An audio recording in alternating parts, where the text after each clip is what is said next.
right, folks, we are right at the 3 o'clock Eastern Time hour, and we are going to try and go ahead and get started. We have a lot of folks on the line and some good content to get through. And just want to start out with a little bit of housekeeping. If you saw in the chat, we're going to use the Q&A function for Zoom today. So you can see that at the bottom of your Zoom screen where it says Q&A. And please feel free to put in questions throughout the presentation. We have a couple of speakers and we will be getting to those. We'll save most questions till the end unless it's a clarification about something that we can go through quickly. We'll have, we're hoping for a lot of engaged discussion, and we will have that hopefully for the whole second half of the webinar. So let me start by saying this is Maggie Schober.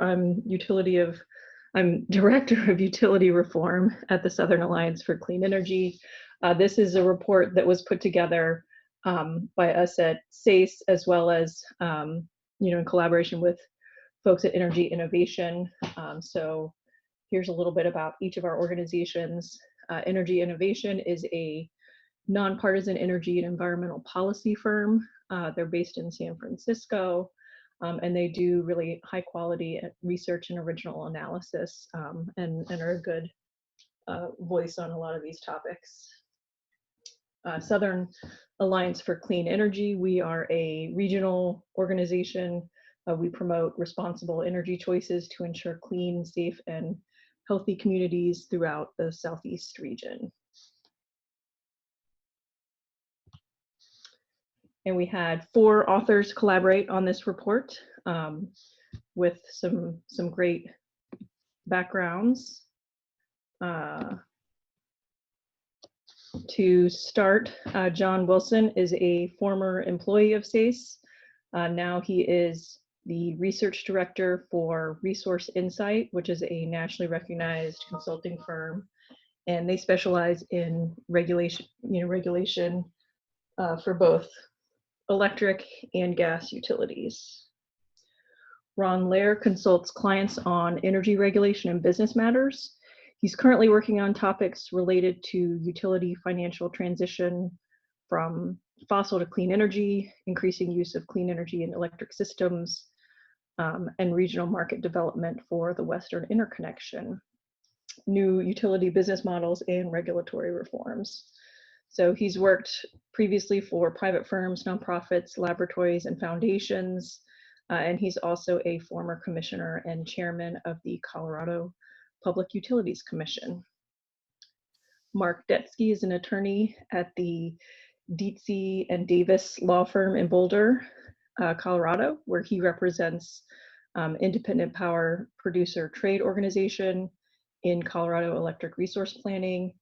He also represents IPPs in Colorado and other states in project development, transmission, and M&A issues. So he's testified as an expert witness in electric resource planning before the Georgia and Alabama Public Service Commissions in recent IRP proceedings.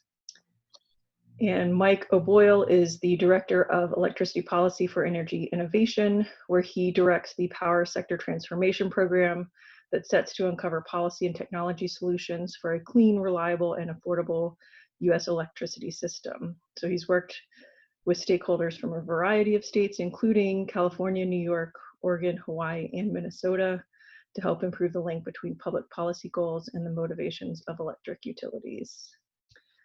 So a little bit just to give you guys a lay of the land of how this presentation is going to work.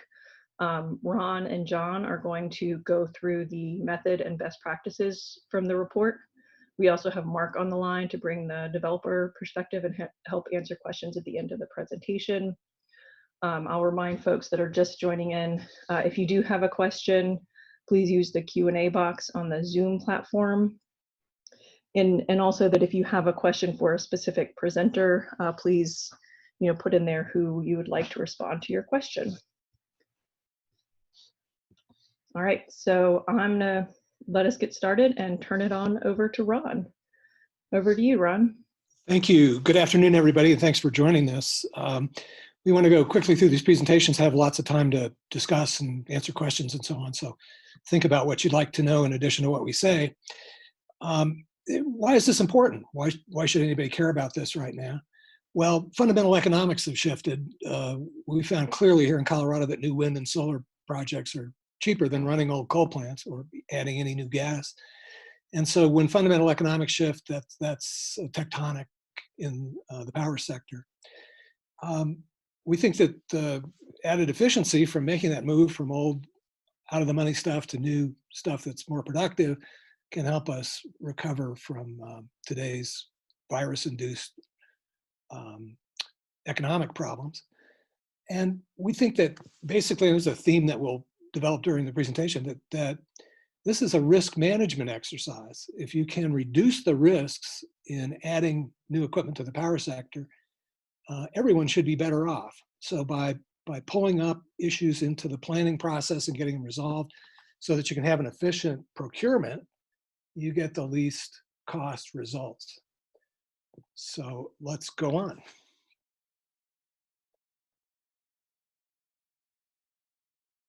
Next slide.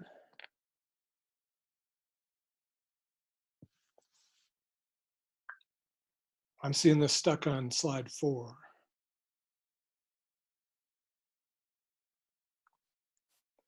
So here in Colorado, we've worked on this for probably 35, almost 40 years now. And it's been a situation where we've done, constant incremental improvements to the process, where in the fall of 2018, the results that are on the screen now were reported by Public Service Company to the Commission. And it's really important to realize the second to last column here reports median bid prices. So if you look down under wind, about $18, solar about 30, that's the median price among more than 400 bids. So half of the bids are below these prices. And it's among those lower than median price bids that have resulted in the projects that are being awarded now and starting to be constructed. So these were shockingly low prices, but while the company officials were quick to say that they were doing a really good job in public meetings, that wasn't the whole story. I think they are doing a good job, but there's a lot more to it. And we want to go through some of those precepts with you today. Next slide.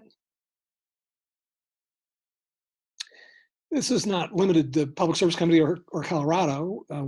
Other utilities have gotten lots of bids and low prices, which is how you judge success here. Some of these are related in this slide. So this idea is starting to spread that you really need an economic signal from the market to assure yourself that you've chosen the right portfolio of resources going forward. The essential question in planning is compared to what? If you only have one option, then you're really not doing the job. You really need to compare that option with all the other possibilities as extensively as you can to really answer the question, is this the right project or investment to approve or support? So spreading around the country, let's go on.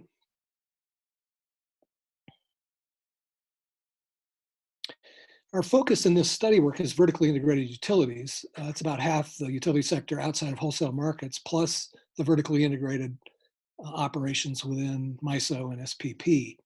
So that's probably a majority of the IOU market that we're talking about here. So we think it has pretty widespread application. It's important on the note on market power to realize that utilities are not only monopolies, single providers in the market, but they also have characteristics of the monopsony, which is a single buyer in a market. So if you're going to do planning that leads to bidding and competitive results, you have to realize that the utility has incentives of monopsony, which are to constrain the market, advantage themselves, push off risks and costs to suppliers, and to discriminate, basically. So if you realize that and have that construct in mind, I think you'd be better off in tackling some of the other stuff we'll go through in this report and the talk. And so we wanted to feature that because monopsony is not typically well known. So we wanted to raise consciousness about that. Next one. Next. Okay. Great. John. Thanks. Yeah, thanks, Ron. This is John Wilson. And very briefly, the approach we took in our study was to evaluate 4 major case studies. Ron's already mentioned several times Excel Colorado, and that's our recommended model. We also looked at some features, both good and not so good, from Public Service Company of New Mexico, which I'll refer to as PNM, Georgia Power, and Minnesota Power. And then there's 6 other case studies that we might mention during the conversation today. I'm not going to go through them right now, but we looked at those a little less comprehensively. So in each case, we sort of looked through to say, what are the best practices that we see from each of these case studies, and what were some problems that emerged in each of these case studies, and how could the best practices that we see in other cases remedy those? And you'll hear some discussion of that as we go through each of the practices. And finally, after we began this project, we did review this and revise it based on feedback from over 24 practitioners and experts. And I want to acknowledge their significant contributions to this report right now, as well as that of our co-author, Mike O'Boyle, who is on personal leave right now and wasn't to join the webinar. But Mike did an outstanding job in a lot of the development of those practices as we worked through the evidence. So with that, we'll go on to the first best practice, which is determining the need. And we started here because there's a lot of different practices across the country in terms of how the decision is made as to what needs to be procured. And our recommendation is that regulators should use the resource planning process to make an official determination of the technology neutral procurement need. And what we mean by the technology neutral procurement need is that it should be defined in terms of the load forecast and the potential for plant retirements on the system. Once those decisions are made, here's how much load needs to be served, here's the type of load, here's the time frame, and here are some changes to the existing fleet that we think might be cost effective. That's as far as the commission should go, and it should not be defining the need in terms of a specific numeric capacity target, which is very commonly done in many procurements, or in terms of a technology specification, such as a preference for a combined cycle gas plant. Instead, it should be open to any technology. Ron, why don't you give a little perspective on how that practice works in Colorado? Yeah, there's a bit of iteration that needs to be developed here, as you can imagine. The choices are not infinite. It's a pretty limited set of choices, but you need to look at all of them and open up the planning process so that it informs all the providers of the different kinds of equipment and approaches about what's going to be a winning bid. What will a winning bid resolve? I mean, what are the needs? How's the transmission set up? If you can get into where are some good places to look, the more you can provide information up in the planning process and resolve the issues that you might face later, the better off you'll be when you come to procurement and executing contracts. So in Colorado, we start out with the utility filing the power purchase agreement that it proposes to use, the evaluation techniques that it has in mind, and the RFP that they will issue. So all of those things are at issue right up at the beginning, and people can look through those and provide their critique if they have one or suggestions for changes and improvements, so that all that stuff gets resolved early on. We're doing risk management, so identifying the risks, getting in there and fixing things up so that it will work is really what we've come to. It didn't start out perfect. It's not perfect yet, but we've really changed things as we go along, and more issues identified and resolved early on is one of the key features here. All right, and one of the reasons that it's so important to resolve the need question early on and officially is exemplified in the Minnesota Power case. And you can read more about that in the appendix to our report. But very briefly, Minnesota Power entered its RFP based on a decision by the regulators in Minnesota to approve a combined cycle gas plant. But then they also said there was no presumption of approval. And they also said that the RFP should not be limited to a single resource. Minnesota Power then proceeded to procure only gas, and then it used its own assumptions to show that if it had included other technologies, those bids wouldn't have been competitive. And that sort of gets away from the concept of a technology neutral approach, since gas was treated very differently from the other resources in spite of the commission's ruling. So the consequence of not making this a clear decision that was then followed by the utility is that Minnesota Power was challenged in its proceeding on a number of points. And to remedy this lack of a clear need determination, the only real option would have been for Minnesota Power to redo the RFP. So the single source procurement that Minnesota Power conducted there was essentially approved by a 3-2 vote. And some parties actually concluded that Minnesota needs to move forward and create a formal commission-approved resource acquisition process, which we would agree with. So we'll go on and we'll come back to the questions that are being asked here a little bit more specific at the end of the presentation, I think. Let's go on to best practice number 2, which is making this an all-source procurement. And we said, that the need determination needs to be neutral.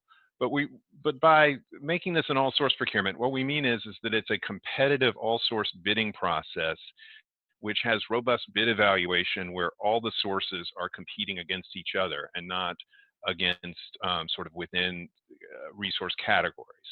So in some cases, we've seen utilities conduct multiple single source procurements, and that's not what we mean by an all-source procurement.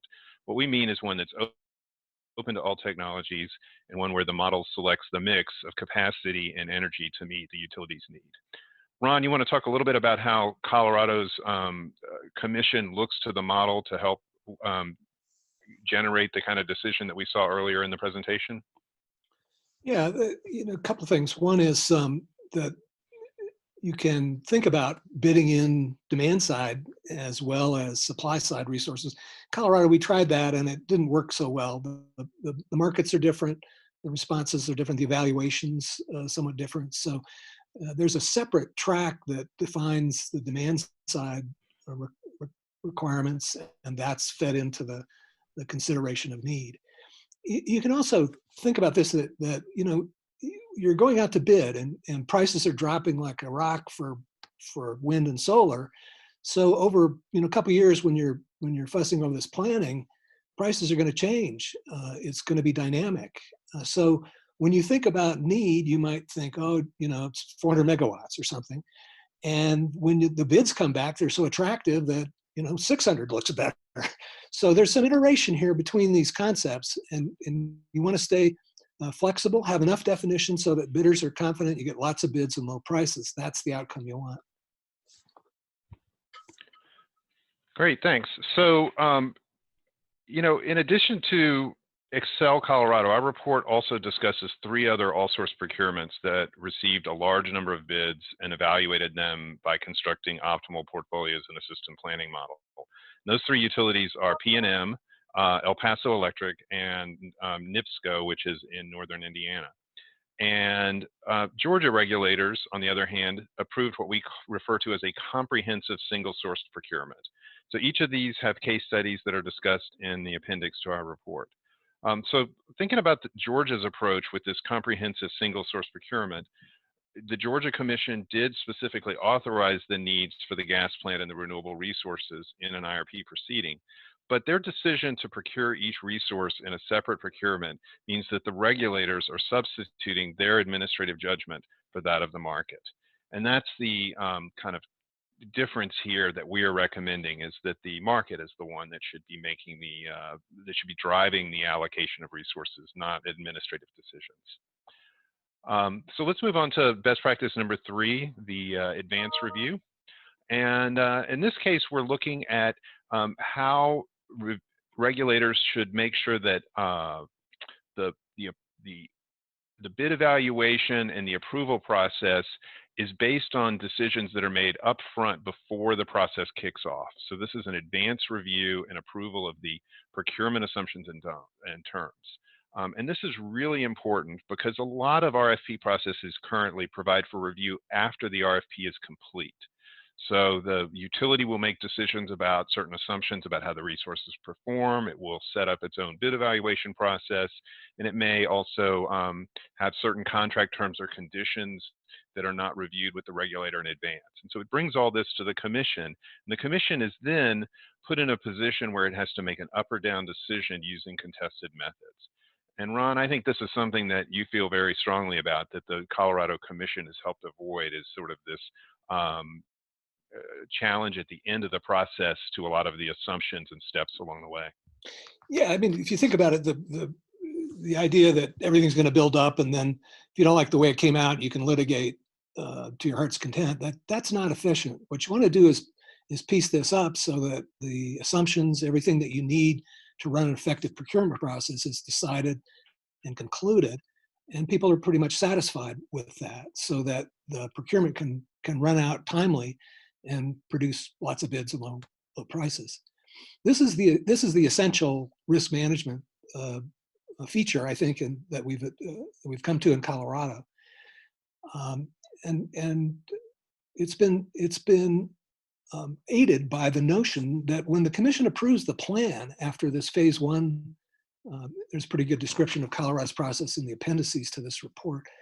After phase one, the commission approves the plan, and it carries with it a rebuttable presumption for the utility that if they go ahead and procure in compliance with the plan, that's the RFP, the power purchase agreement, the evaluation process, all the planning information.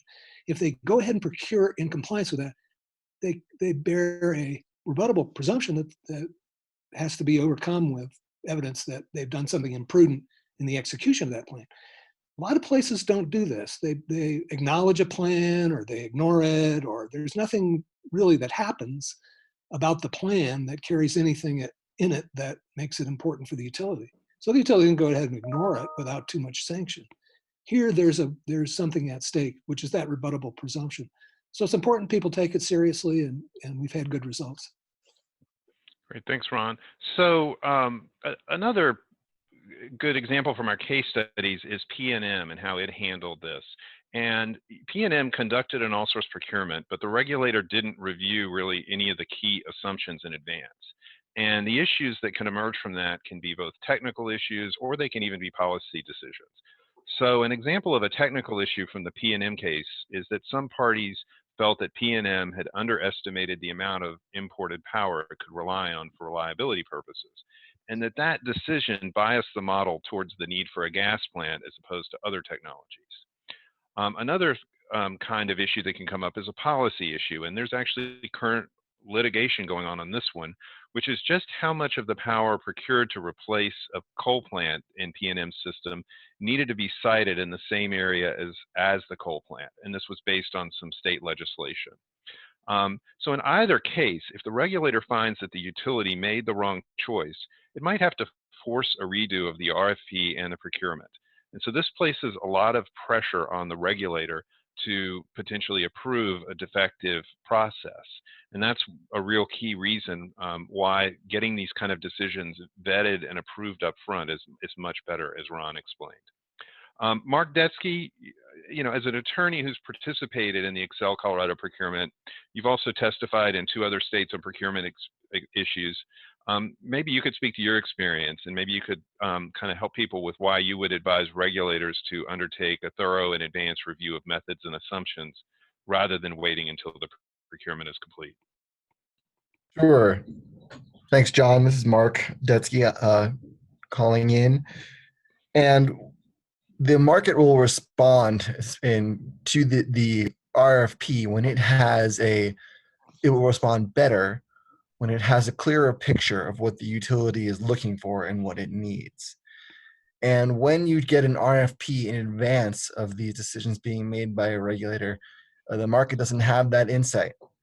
All they may see is the resource need and, the RFP solicitation amounts, and those can not convey the information that is most responsive to by bidders. And so bidders will look to things like, what does the base case say? What does the model say that the utility should be out there looking for? And utilities and also bidders will respond to, What are the rules of the road in terms of bid evaluation process? What kinds of assumptions will be interlaid on their projects? How will the commission involve transmission considerations, as well as the resource need to be filled? And will they look to technologies that provide energy resource more heavily than capacity reserves? And how will they assign a capacity credit for renewables? Those kinds of questions are very important to market participants.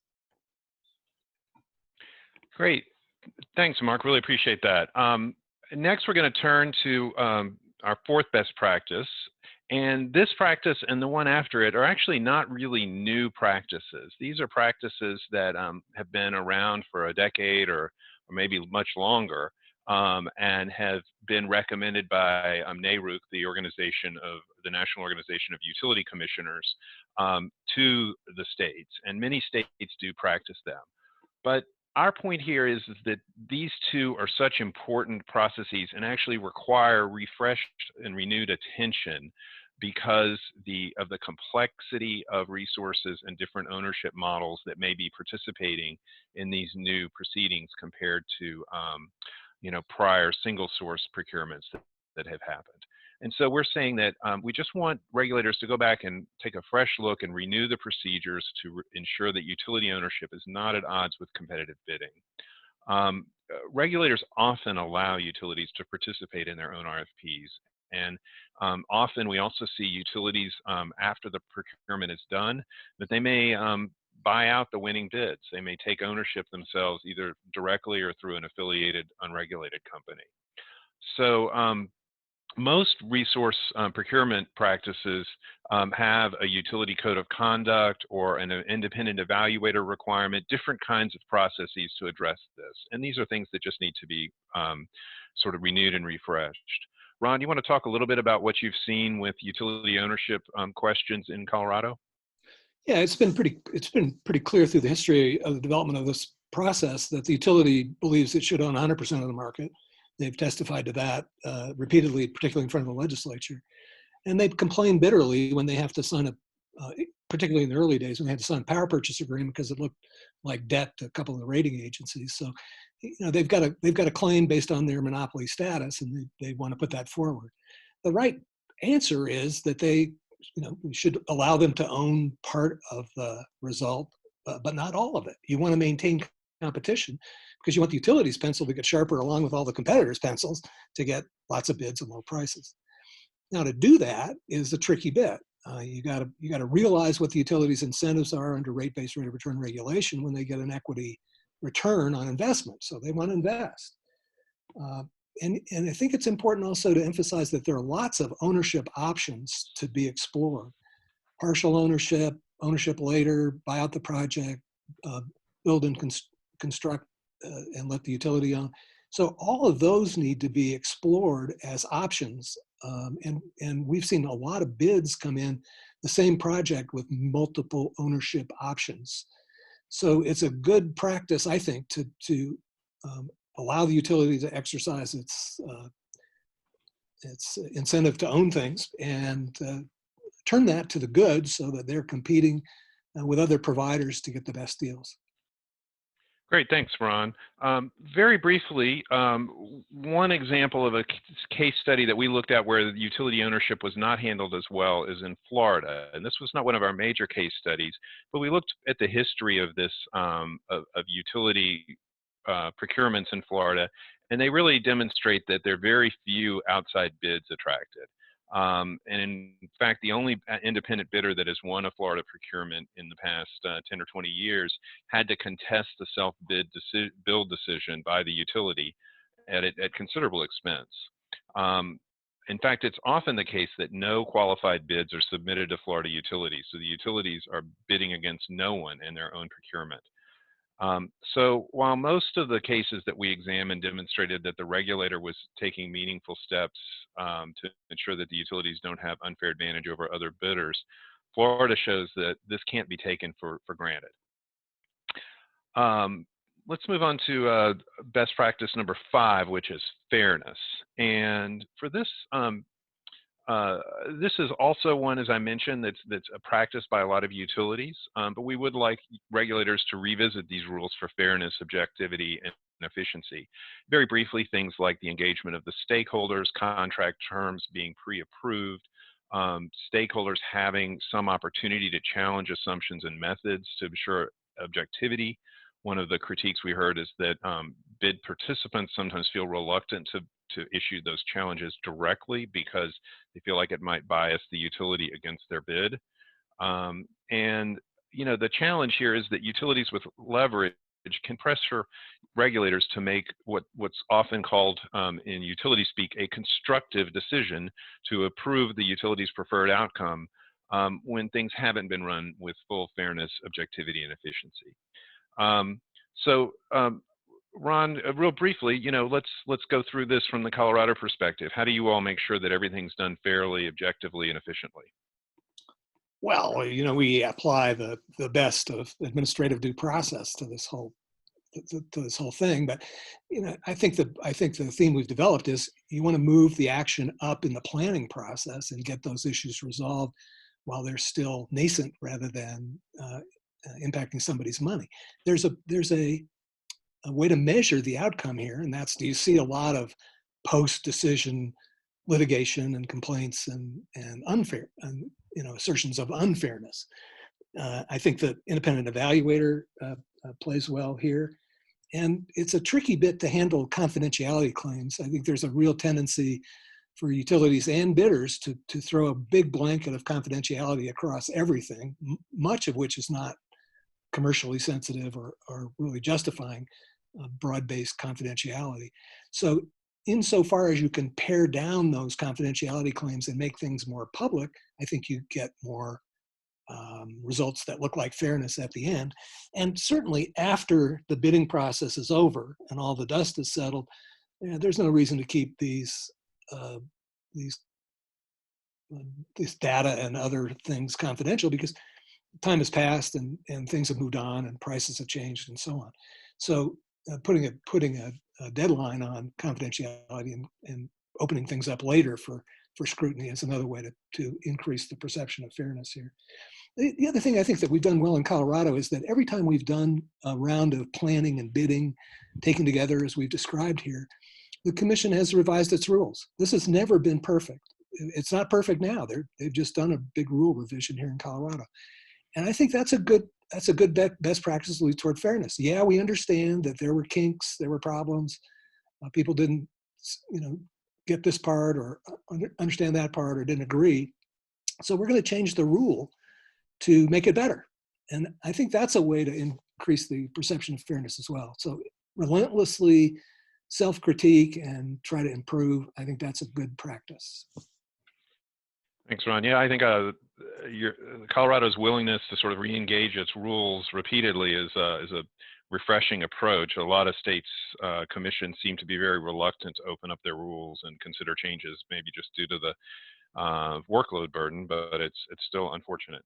But for this practice, rather than highlighting a case that really didn't go so well, I want to highlight the fact that really across most, if not all of our case studies, the regulators and the utilities embraced the use of an independent evaluator to make sure that whatever rules and practices were governing the RFP and procurement process were actually followed. So that was really a great finding. So we've really just included this practice because the increasing complexity of all source procurement means that we need to just revisit this set of practices and make sure that it's up to date and will address the special issues that will come into play with a more complex procurement.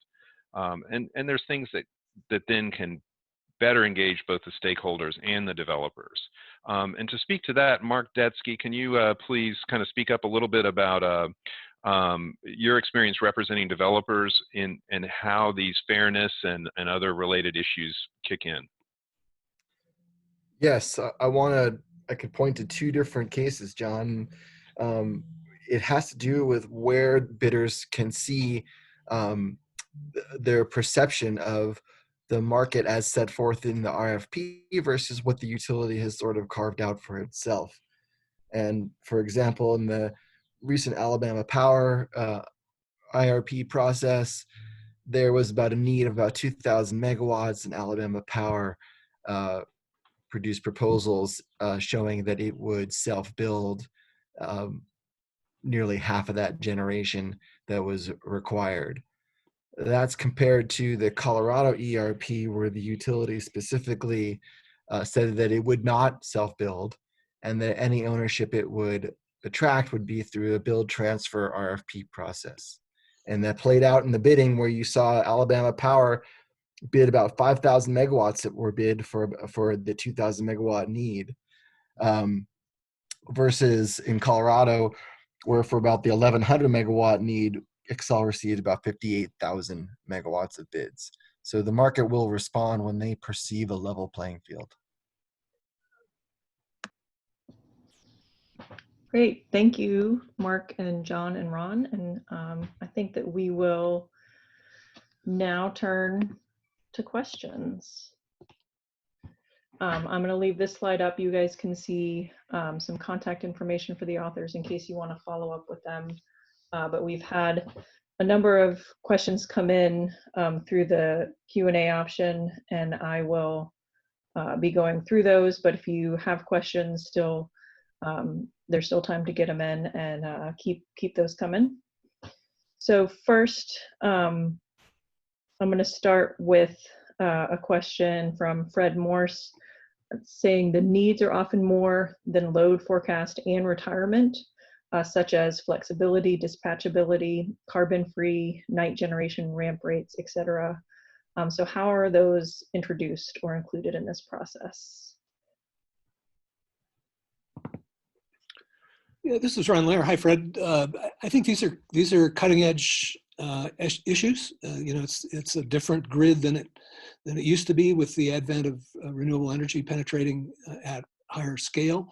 So these questions about how to match loads and resources are evolving.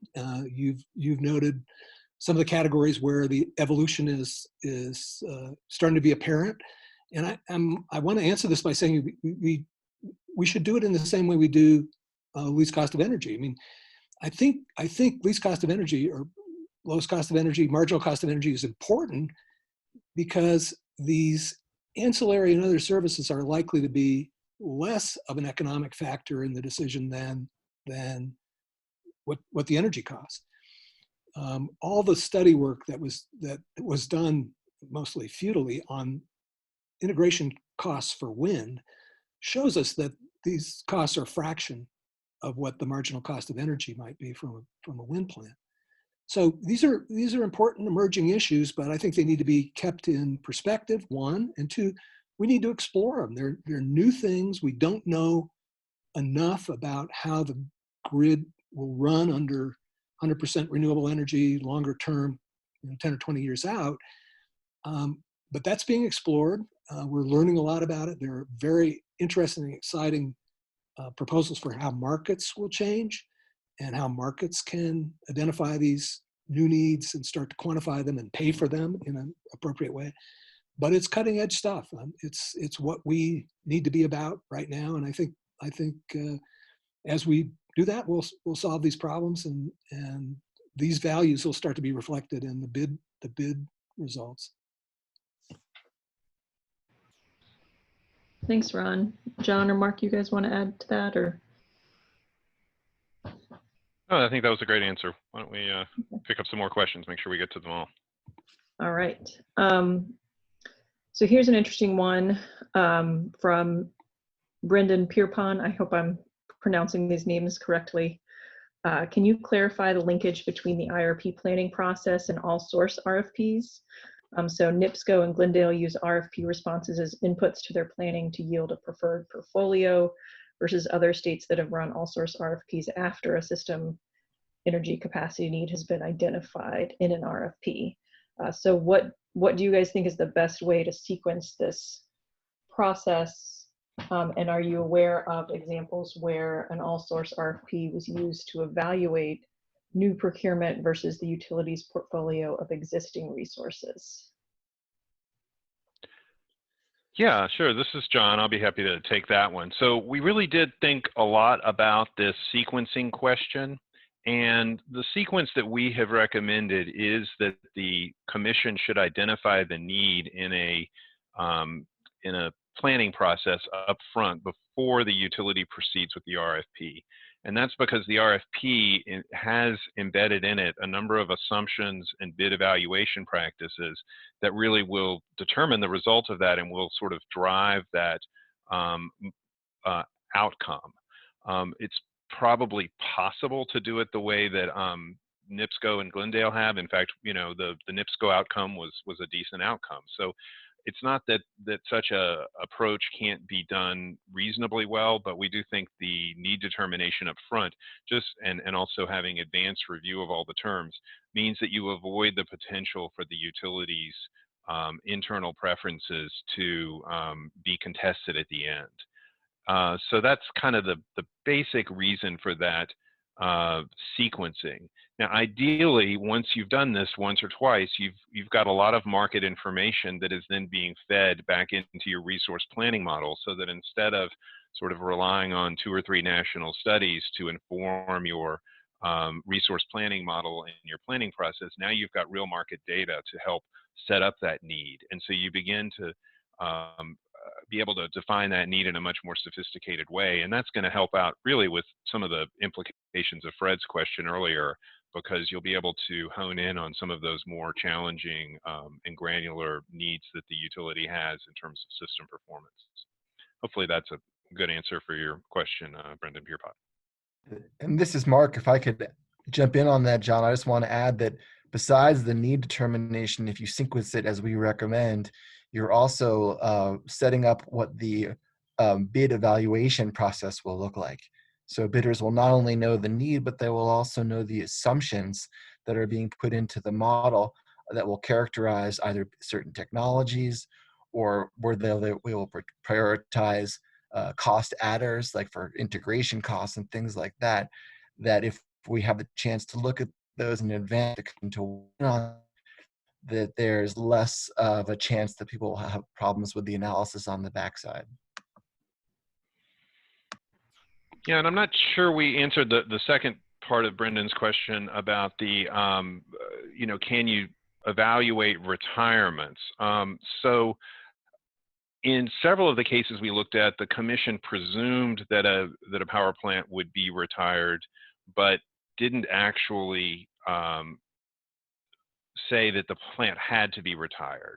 That answer kind of varies a little bit, and you have to read sort of the nuances of the commission's decision in each case. But essentially the model is being asked, the system planning model that the utility uses to evaluate the bids one against the other, is also potentially looking at whether that retirement is still in the best interest of its customers, and may potentially decide that the retirement is not. So, for example, Georgia Power's case, the coal plant that's being retired and being replaced with gas, this is a single source procurement. The commission has said, you know, we might find that the gas plant is not cost effective when we want to keep the coal plant online. On the other hand, I was at SACE at the time, and we were advocating that the commission put another coal plant that was really on the bubble cost effectively into that proceeding, and see if it also would be cost effective to retire, and the commission did not take us up on that approach. So they did not, so they're not really opening up the entire fleet of plants to all source procurement competition. They're only opening up the ones that they have administratively determined are ready for retirement. What else have we got, Maggie? All right, so I think it's a good time for a question about storage. We actually got a couple of questions that include storage. So we'll start with this one. Considering the current state of utility scale storage technologies, are you aware of any reasonable justification for a vertically integrated utility to limit the capacity of storage resource additions at a single location or on a system basis as a percentage of its total projected peak demand in its all source procurement modelings? And if so, what justification and why is that reasonable? Well, one thing that jumps straight to mind would be cost. You know, the essential questions I try to suggest in planning is compared to what. So, you know, the infinite battery with infinite capabilities at some very high cost might not be the best choice if there were a lower cost way to reach the same ends. Batteries are interesting because they're both supply and demand at the same time. So I think we're still in the planning world trying to figure out how to treat them appropriately. And I don't think that's resolved at all. So there's a lot of different approaches. People are going to try things. We'll learn from that.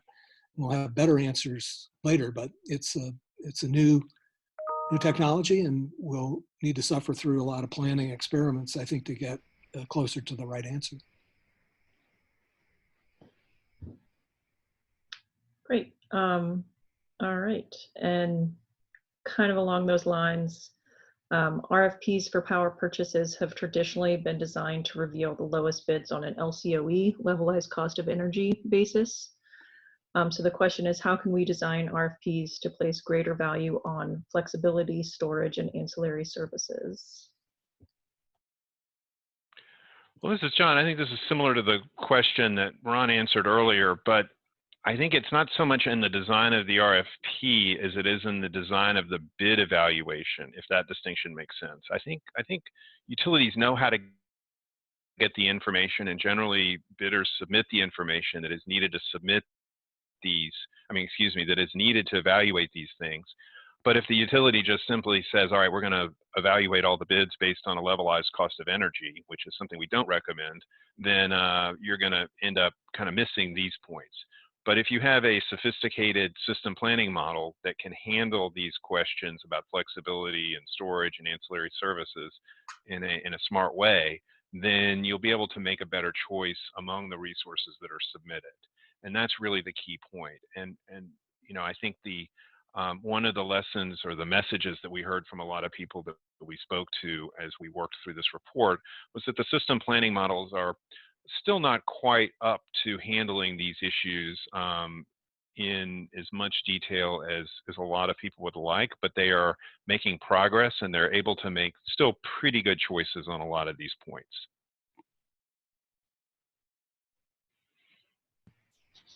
All right. Thanks, John. Here's another one. What would need to change for an RTO or ISO to conduct this kind of all-source procurement for its territory? Well, this is John again. I'll take that real quick because that's a real easy one. Is that we explicitly did not include most RTOs and ISOs within the scope of this report. They have their own market, and they're seeing market signals. And there's a lot of critiques of some of the market designs that are out there. But the only utilities we looked at within market regions were those that still primarily planned their own systems and operated under the state regulator. And Minnesota Power is a good example of that. It's in the MISO region, but it's primarily self-planned and overseen by its regulator. So we really didn't dig into that question in this report. We don't think we can give a good answer to that. And I'm not even sure that that would be meaningful. Yeah, and similarly, we had a question about energy efficiency. Do you want to just clarify that one real quick, John? Yeah. How energy efficiency was treated? Yeah, we really did not look at energy efficiency directly participating in these procurements. We haven't seen any true all-source procurements that considered a broad range of energy efficiency resources. There have been a few that have made certain kinds of demand response resources eligible for the bids, but nothing really beyond that. So we really just didn't tackle that question. In most cases, and Ron could speak to this if he cares to, the Utility Commission is looking at energy efficiency in a related but separate proceeding to make sure that all cost-effective energy efficiency is being taken into consideration before the bidding process, before the procurement process kicks off. Ron, have I captured that correctly for Colorado? Yeah, I think that's a good statement, John. I would venture into the out of scope area just for a second to say that, you know, the markets as they're constructed today by Mr. Hogan and Mr. Jasko and predominantly are good at dispatching the marginal cost of fuel. So the security constrained bidding markets that we experience at the RTO ISO level They do a good job of dispatching fuel, which is good. I mean, it's a great thing, great improvement. But when you have zero marginal cost fuel, solar and wind plants entering in ever larger amounts into these markets, you start to create some disruption. And I guess I would ask the question, what follows on? What are we going to be dispatching around in a very predominantly renewable energy system? Will it be flexibility? What will it be? And you know, if Amory Lovins was right in 1976, which I believe he was, there's a demand side which can provide a lot of answers in a lot of ways. And how can we aggregate that massive opportunity so that it plays seamlessly in these markets? So I think there are real questions about stability of these markets going forward. And I think one of the most exciting things in the sector, I try to follow it as much as I can, is what is the future of these markets? How will they need to evolve to get us to our carbon goals? And both the flexibility, ancillary service issues within system operations and the demand side need to be taken much more seriously and centrally, I think, in the answers to where that evolution is going to go. Great, thanks, Ron and John. So we have a couple of questions on the model selection. So questions around, you know, how the model is selected, the type, the choice, the transparency, you know, and how do we ensure that certain resources are treated the way they should be treated in the modeling itself? Yeah, this is John, and this is a huge issue. And this really goes to our third best practice of the advanced review, and it requires the commission to really dig in deeply to how the utility is conducting its bid evaluation process through the model. Modeling is, you know, an art and a science, kind of both at once. It is a practice in very complex rules and decision-making processes. And some models are better than others, and some models are certainly configured better than others. And so giving the stakeholders an opportunity to really dig in and critique how the utility is going to use its model to evaluate bids is really critical to getting the commission to a point where it can say with assurance, yes, we've got a reasonable and fair and customer-oriented bid evaluation process. And we've certainly seen a lot of cases where after the fact challenges were pretty substantial to the way the utilities ran the models. We saw that in PNM, Minnesota Power, and probably several other cases that we looked at. You know, I certainly encourage people to take a look at the appendices. They're long, but they have a lot of detail about some of those issues and references to the testimony and exhibits that would provide you with more if you're really inclined to dig into those issues. So that's something that in the rule process that Ron talked about, with Colorado kind of embracing getting the rules right and getting the practices right, that's a big area for digging in. Yeah, let me just add a slightly different perspective. You know, the engineering model, a good engineering model, in my view, will give you back the assumptions that you put into it. A bad one will give you, you know, garbage out when you put garbage in. So I think they're kind of the utility engineers' reaction to integrated planning and public participation in a lot of ways. They're expensive to run. They're swaddled in confidentiality issues.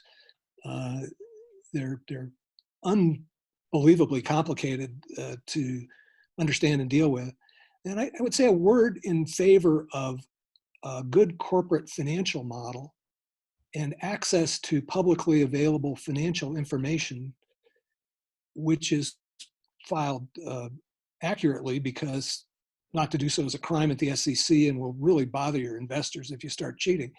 So we have a source of analysis in a financial model that's used by Wall Street, and it informs investors about what they ought to be doing in terms of responding to offerings of bonds and stocks from utility companies. So I think that if we're doing a risk management exercise, let's use the tools that investors use. They're the people that we pay to take risk. Let's use the tools they use more. They're more publicly available, and they talk to where the utility executives live, and that's earnings per share.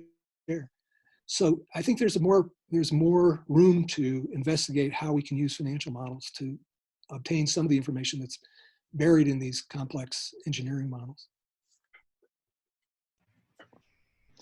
Great, thanks. All right. Here's one more. We'll see if we have time for one, maybe a couple more. We're not going to get, unfortunately, to all these questions, but thank you to everyone who's submitted them so far. What is the best practice for utilities to compare the cost of a PPA or ESA and utility-owned supply-side proposals for resources with unequal lives that is the most objective and least subject to utility evaluators' discretion or bias? And we had a similar question asking if you could name any jurisdiction where real competition for generation has become established while allowing incumbent utilities to participate. So talking about utility-owned and incumbent utility participation in the competition. I could just say that the outcome of the portfolio comparisons that are provided in the Colorado process is based on present worth of revenue requirements. It's cost of service for customers. I think that's a good perspective, so you can resolve the timing and different approaches. There's a lot of assuming about discount rates and other things, but you have to do that. But I think getting it from a customer cost of service perspective is a good way to start into that. In terms of utility participation, it's been uneven. The utility here in Colorado is typically asking for a waiver or a special dispensation to buy and own a power plant, particularly when the feds were having a sale on wind power by putting the production tax credit back in place.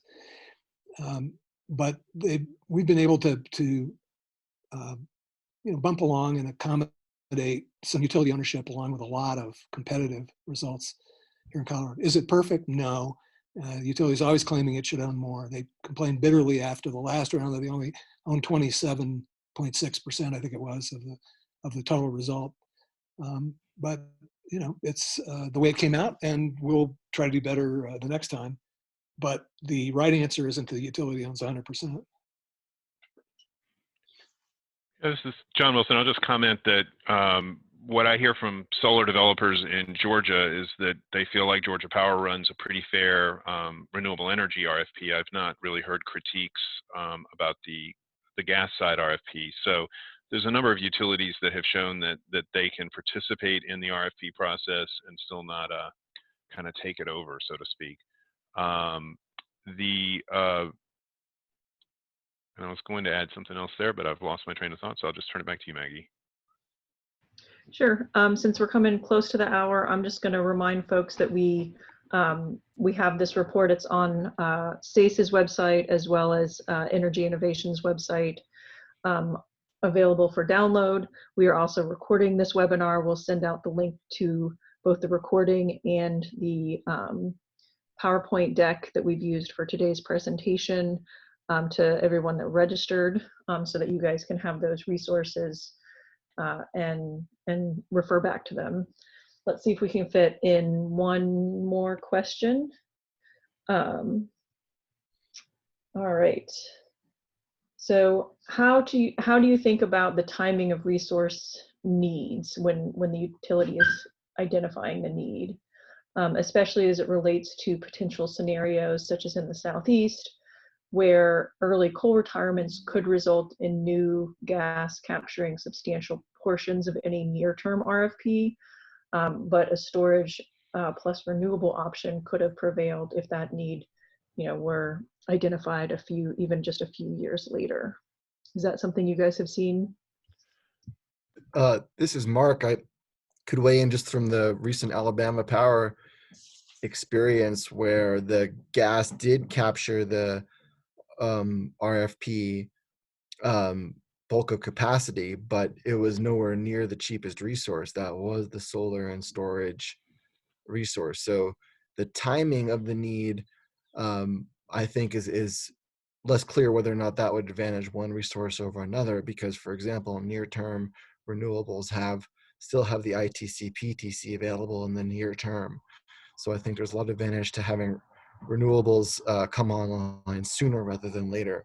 But in terms of the extending the need or looking at how it could be filled, I think that has to do with the optimization of the model, to understand that when you have a need, it is not just a peak capacity need, it is also a energy need that needs to be met along with it. And if you have a capacity need that is met by high price CTs, for example, you're going to be skewing the cost that you are, and perhaps overbuilding capacity on resources that will only operate for a few hours a year. If I could add just briefly, the way we deal with timing issues and money is through discounting practices. And typically utilities use the weighted average cost of their capital as the discount rate. But I think it's fun and instructive to use half that or double that and see what happens. And so varying the discount practices is one of the things the Colorado Commission has taken up, and it's very revealing.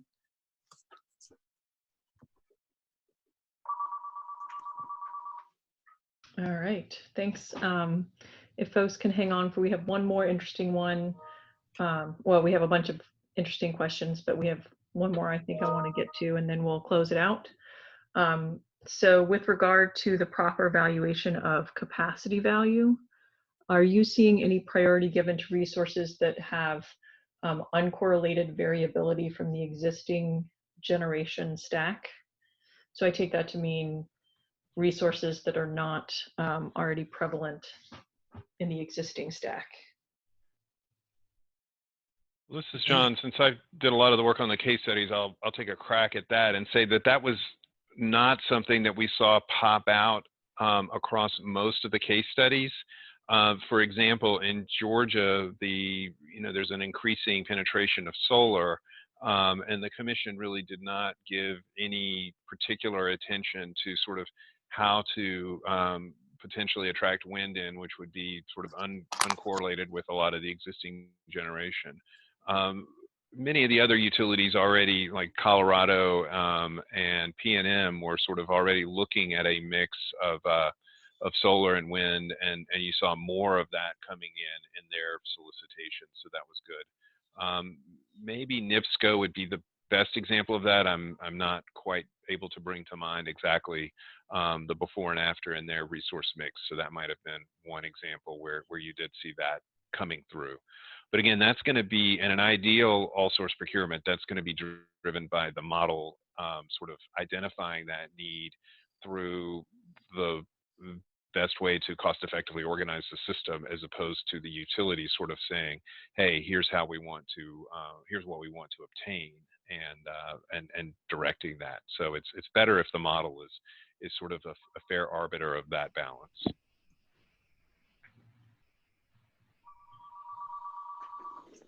All right. With that, we're a few minutes over the hour. I think we'll close it out.